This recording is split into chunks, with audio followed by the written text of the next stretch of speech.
আসসালামু আলাইকুম। আজকে আলোচনা করব কারিগরি শিক্ষা অধিদপ্তর পরীক্ষার সময়সূচি প্রকাশিত হয়েছে। কত তারিখ পরীক্ষা অনুষ্ঠিত হবে সকল কিছু দেখিয়ে দিব, সাথে জানিয়ে দিব এডমিট কার্ড তুলতে পারবেন কোন লিঙ্কের মাধ্যমে। যার যে কোনো সমস্যা অবশ্যই কমেন্টে মেসেজ করবেন, সাথে সাথে অ্যান্সার পেয়ে যাবেন। আমি সকল কিছু দেখিয়ে দিব কোন সার্কুলারটির আসলে পরীক্ষা হতে যাচ্ছে, কোন পদে যে আপনারা আবেদন করেছেন অনেকের খেয়াল নেই। আমি সকল কিছু দেখিয়ে দিব যে অফিস সহায়কে যারা আবেদন করেছেন তাদের জন্য খুব ভালো একটি সাজেশনের ব্যবস্থা রয়েছে, ইনশাল্লাহ শতভাগ কমন উপযোগী। তার আগে বলে রাখি, পরীক্ষাটি 10 মে অনুষ্ঠিত হতে যাচ্ছে। কারিগরি শিক্ষা অধিদপ্তর এর বিভিন্ন পদে নিয়োগ পরীক্ষার সময়সূচি প্রকাশিত হয়েছে। আমি দেখিয়ে দিচ্ছি কোন লিঙ্কের মাধ্যমে আপনারা এডমিট কার্ডটি তুলতে পারবেন।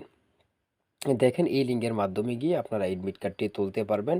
আর যার যে কোনো সমস্যা আমাকে কমেন্টে মেসেজ করবেন, সাথে সাথে অ্যান্সার পেয়ে যাবেন। আমি এখন মূল কথায় চলে যাচ্ছি। মূল কথা যাওয়ার আগে ছোট্ট একটি কথা শেয়ার করি। আপনি যদি কারিগরি শিক্ষা অধিদপ্তরের পরীক্ষার্থী হয়ে থাকেন, আপনাদের জন্য অনেক যাচাই বাছাই করে বিগত সালের প্রশ্ন ও 2024 সালে আসা বিভিন্ন পরীক্ষার গুরুত্বপূর্ণ প্রশ্নগুলো নিয়ে চূড়ান্তভাবে সাজেশন তৈরি করা হয়েছে। ইনশাল্লাহ এই চূড়ান্ত সাজেশনটি ফলো করলে আপনি শতভাগ কমন পাবেন। তাই অবশ্যই বলবো আপনি চূড়ান্ত সাজেশনটি একবার হলেও নিয়ে পড়ে দেখেন। অধ্যায়ভিত্তিক সাজেশন, কোনো এলোমেলো প্রশ্ন নেই। চূড়ান্ত সাজেশনটি নিতে স্ক্রিনে দেওয়া হোয়াটসঅ্যাপ নাম্বারে মেসেজ করে বলুন যে ভাই আপনার এই চূড়ান্ত সাজেশনটি প্রয়োজন, সাথে সাথে সাজেশনটি পেয়ে যাবেন। সাজেশনের মূল্য 50 টাকা। যাদের হোয়াটসঅ্যাপ নেই তারা ইমোতে মেসেজ করতে পারেন। আমি এখন মূল কথায় চলে যাব। দেখেন, আমি এখন দেখিয়ে দিচ্ছি যে কোন সার্কুলারটি আসলে সময়সূচি প্রকাশিত হয়েছে।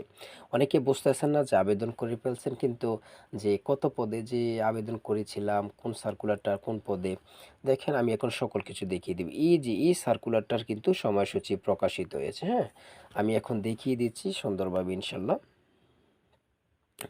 দেখেন, আমি জুম করে দিচ্ছি, জুম করে আপনারা দেখে নেবেন।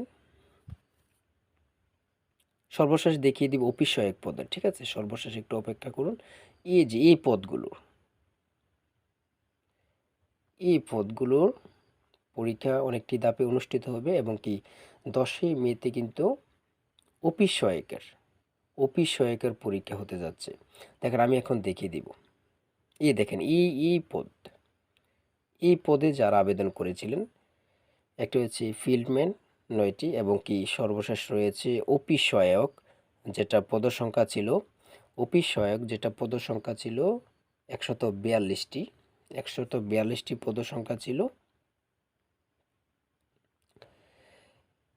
পদের নাম ছিল অফিস সহায়ক, ঠিক আছে? যারা এই পদে আবেদন করেছেন তাদের এই পরীক্ষাটি অনুষ্ঠিত হতে যাচ্ছে। অবশ্যই এই অফিস সহায়কের জন্য খুবই ভালো একটি সাজেশন, ইনশাল্লাহ শতভাগ কমন পাবেন। যারা চূড়ান্ত সাজেশনটি এখনও সংগ্রহ করেননি, অবশ্যই অতি দ্রুত মেসেজ করে চূড়ান্ত সাজেশনটি সংগ্রহ করুন। সবাই ভালো থাকবেন, সুস্থ থাকবেন। আল্লাহ হাফেজ।